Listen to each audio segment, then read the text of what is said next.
Today we're going to see just how quick and easy it is to use Twinkl Create by making a writing frame resource for your classroom in under 5 minutes.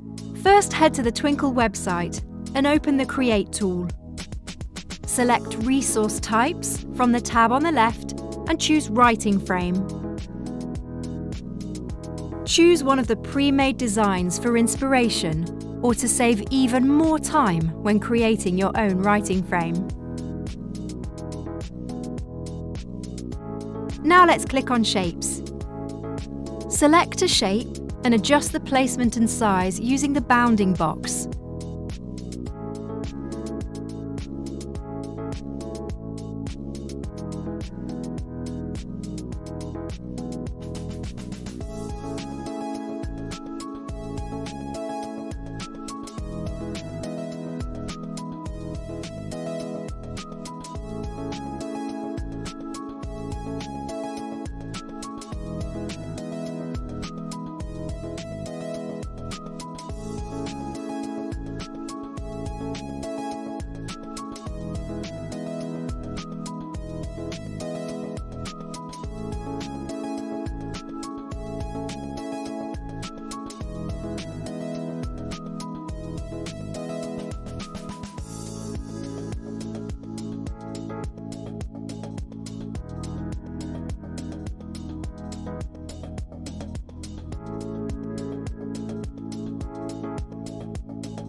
You can also change the fill and outline colours using the toolbar above.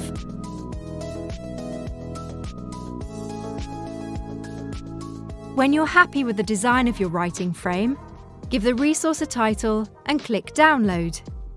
Your writing frame will then be downloaded and available to you as a PDF. Why not take a look at Twinkl Create and start making your own resources today?